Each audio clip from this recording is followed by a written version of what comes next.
mo kí gbogbo ọmọ Yorùbá lápapọ̀, mo kí ọba aládé, mo sì káwọn ìjòyè pẹ̀lú,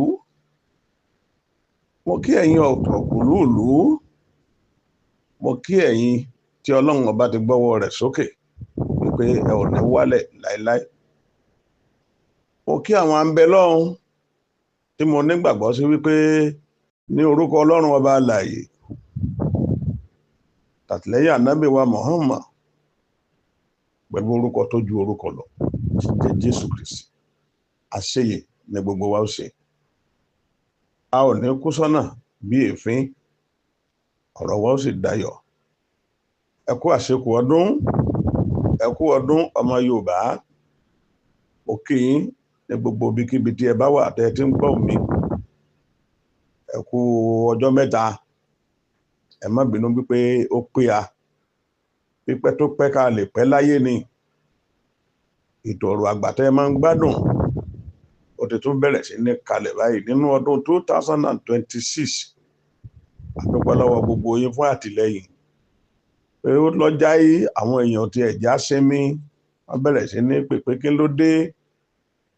Ẹ ò ní bínú ni o, ó wọ Ọlọ́run ọba mi bẹ́ẹ̀ ni, má bínú. Àtèmi àti iléeṣẹ́ tó ń gbé jáde gbogbo ẹ̀ náà ká ṣàdúpẹ́ wípé Ọlọ́run fẹ́ ètò sí. Kì í ṣẹ̀bi àwa méjèèjì. Bí bàdúrà bá gbà tán agbára aládùúrà òkè ká. Yorùbá ló sọ bẹ́ẹ̀, kì í ṣèmi o. Ètò ọ̀hún á padà báyìí sórí àtẹ́gùn tẹ́sí máa gbádùn wá káàkiri lórí Instagram ni o, Facebook ni o. A máa sẹ́ǹdì ẹ̀ sí Jọlá Oṣó, òun náà ni olóòtú ètò wa yìí. Ládé ọmọ Jọlá Oṣó ìbà rẹ o, ká dúpẹ́ lọ́wọ́ Ọlọ́run ọba mi. Ọmọ Yorùbá ẹ rí káfí lè dúpẹ́ ni o, káfí dúpẹ́ lọ́wọ́ ẹnìkọ̀ọ̀kan wa. Àwa dúpẹ́ náà tán a ní lọ ká má fi nǹkan kan balẹ̀ torí pé 2026 òun náà la wà yìí. Ẹ jẹ́ ká ṣe dáadáa gẹ́gẹ́ bí ìwàásù wa. Ẹ jẹ́ ká ṣe rere. Ẹ jẹ́ ká ṣe rere. Èrè ló pé ìkà òṣùwọ̀n béèyàn bá ṣe lọ́sàn kò lè fara rí lọ. Èmi kọ́ mo sọ o, Yorùbá ni. Yorùbá gbọ́n, Yorùbá ní làákàyè. Òun la máa fi sọ fúnra wa wípé gbogbo tá a bá ṣe àfi ká fi làákàyè sí. Ẹ rí ibi tẹ́nìkan ti mú ilé ayé le koko bí ojú ẹja, ibẹ̀ náà ni ẹnìkan ti fi ara balẹ̀ bí àdàbà.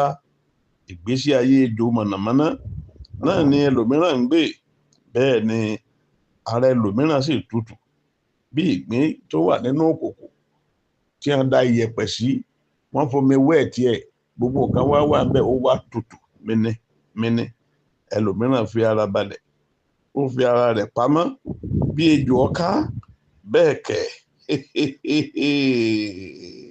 ìgbéraga ò jẹ́ kí ẹlòmíràn gbádùn bí ejò ó ṣègbé. Ẹlòmíràn máa tẹ́ ń pè ní ṣègbé, à ń pè ní àgbádú tó dúdú gùn.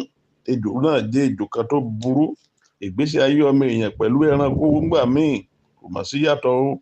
Ẹ gbọ́, mo ní àgbádú tó ní ogbe lórí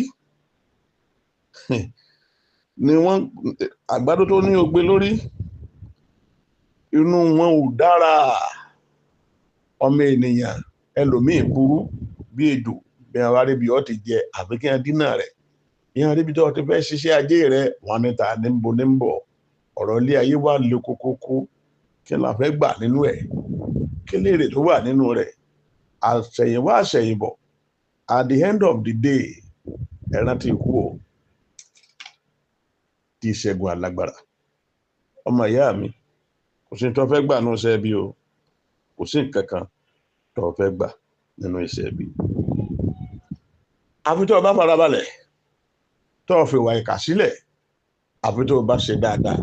Nítorí pé ilé ayé tí wọ́n ń wò yìí, ọ̀ ń wò ní o. Wàá jẹun, wàá mu. Bọ́ bá kọ́lé 20, wàá fi ilé ìjọ kan. Bọ́ bá kọ́lé 30, wàá fi sílẹ̀ ìjọ kan. Bọ́ bá kọ́lé 100, wàá fi sílẹ̀ ìjọ kan tí ẹ̀ wá gbọ̀n kankan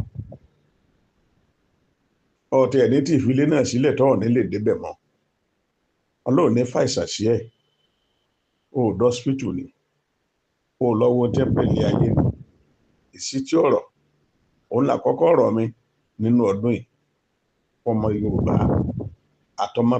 àtẹ̀dí àtọ́gbà tó ń gbọ́ Yorùbá ìsítí ọ̀rọ̀ ni mo mú wá ọdún yìí ọdún dùnnú ni má gbéraga ọdún yìí ọdún ayọ̀ ni má bàtẹ̀ ìyẹn jẹ́ ọdún yìí ọdún ìkẹ́ ọdún ọlà ọdún owó òun ló máa jẹ́ fèmí àtẹ̀yìn òun ló jẹ́ kí n mú ìsítí ọ̀rọ̀ yìí wá àdúrà ni mo mú wá lọ́dún yìí àdúrà náà ni mo sì máa ṣe wípé èmi àti yín a ò ní ṣekú ọmọ a ò ní mọ sàárì ọmọ inú ọmọ ò ní jó wa gbogbo ibi tá a bá lọ a ó padà sílé wa láyọ̀ àti àlàáfíà gbogbo àwọn ìwà pálapàla ẹ̀ṣẹ̀já kú mbẹ̀ ẹ̀ṣẹ̀já jáwọ́ ní ìwà ìkà ẹ̀ṣẹ̀já ṣe dáadáa ká ṣe rere nílé ayé eré ló pé ìkà ọ̀sùn wọn bàbá ń sọ àwọn ọ̀rọ̀ tá a máa ń tó mẹ́ta mẹ́rin márùn mo tẹ́ fi parí rẹ̀ rè wọ́n bá ti wọ 70 egun rẹ̀ ó mọ̀ lé díẹ̀ ẹ̀ṣà ẹ lè bẹ́ kiri o at the age of 70 at the age of 67 68 69 ẹlòmíì ò tiẹ̀ lè rìn mọ́ ọ̀ láti bọ̀ tán ọlọ́mọ wá sún ọkẹ̀rẹ̀ tọwọ́ 80 years ńkọ́ 85 90 ẹlòmíì orí àga ló máa wà wọ́n ti máa bá kó gbẹ́ ọ̀rọ̀ orí ọ̀fẹ́ tọ́lọ́run fẹ́ lòmíì at the age of 100 110 yóò tún máa lọ chọ́ọ̀chì orí ọ̀fẹ́ ni ọ̀hún àánú sì láàrí gbà nínú àánú yìí ọlọ́run jẹ́ kó bèmí àti ẹ̀ àdúrà ni mo gbà kọ́lọ́run jẹ́ kó rí bẹ́ẹ̀ torí pé ilé ayé kò sí nǹkan kan ń bẹ o ẹ̀ ṣe jẹ́ ká ṣe dáadáa ọlọ́run ó gbàdúrà wa ọ̀rọ̀ àgbà lẹ́ ń gbọ́ látẹnu bàbá ọ̀rọ̀ àgbà Adémọ́lá ọmọ Bánkọ́lé ìfatọ́lọ́mọ eléwé ládọ́gba ogogo ní mo fi pàjá àmọ̀jẹ òkúta báṣà tí ò bá ti jẹ ewé ẹ̀ ní òpè ní ẹ̀sìn àti bẹ̀rẹ̀ lọ́dún iná nìyẹn yóò dáa lórúkọ Jésù yóò dáa ìgbà lọ́wọ́ Ọlọ́run yóò dáa pẹ̀lú ògo Elédùmarè tẹ́ bá fẹ́ pè mí fóhunkóhun àbí ẹ fẹ́ ṣe ìnáwó kan ẹ̀pẹ́ MC Adémọ́lá Bánkọ́lé bàbá ọ̀rọ̀ àgbà bàbá sọ̀rọ̀sọ̀rọ̀ sórí ẹ̀rọ ìbánisọ̀rọ̀ mi 080 16 97 41 67 yóò dára fún wa.